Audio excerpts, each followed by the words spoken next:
Alexander and the Terrible, Horrible, No Good, Very Bad Day by Judith Viorst. Illustrated by Ray Cruz.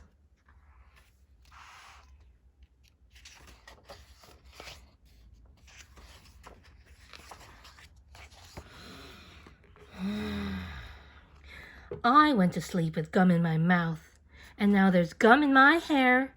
And when I got out of bed this morning, I tripped on the skateboard, and by mistake, I dropped my sweater in the sink while the water was running, and I could tell it was going to be a terrible, horrible, no good, very bad day. At breakfast, Anthony found a Corvée Stingray car kit in his breakfast cereal box, and Nick found a junior undercover agent code ring in his breakfast cereal box. But in my breakfast cereal box, all I found was breakfast cereal. I think I'll move to Australia. In the carpool, Mrs. Gibson let Becky have a seat by the window. Audrey and Elliot got seats by the window too. I said I was being scrunched. I said I was being smushed. I said, if I don't get a seat by the window, I am going to be carsick. No one even answered. I could tell it was going to be a terrible, horrible, no good, very bad day. At school, Mrs. Dickens liked Paul's picture of the sailboat better than my picture of the invisible castle. At singing time, she said I sang too loud. At counting time, she said I left out 16. Who needs 16? I could tell it was going to be a terrible, horrible, no good, very bad day. I could tell because Paul said I wasn't his best friend anymore. He said that Philip Parker was his best friend, and that Albert Moyo was his next best friend, and that I was only his third best friend. I hope you sit on a tack, I said to Paul. I hope the next time you get a double-decker strawberry ice cream cone, the ice cream part falls off the cone part and lands in Australia.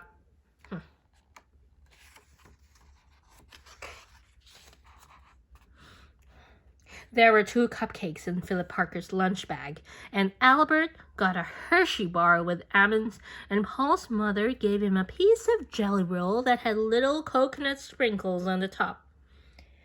Guess whose mother forgot to put in dessert?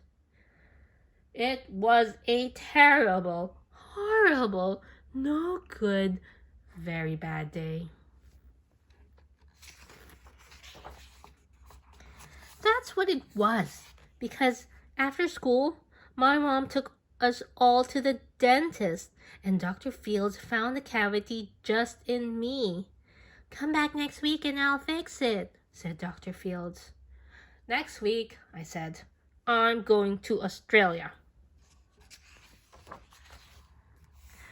On the way downstairs, the elevator door closed on my foot, and while we were waiting for my mom to go get the car, Anthony made me fall where it was muddy.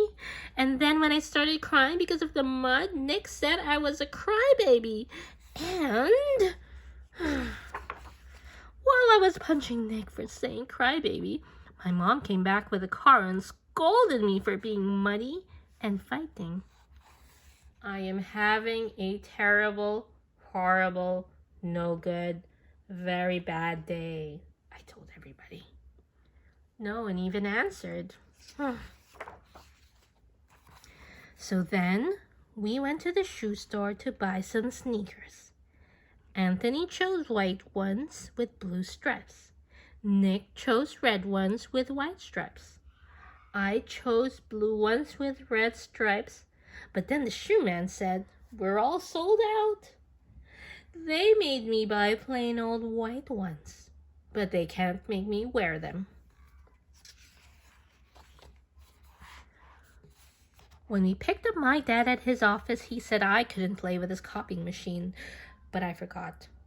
He also said to watch out for the books on his desk, and I was careful as could be except for my elbow. He also said, don't fool around with his phone. But I think I called Australia. My dad said, please don't pick him up anymore. It was a terrible, horrible, no good, very bad day.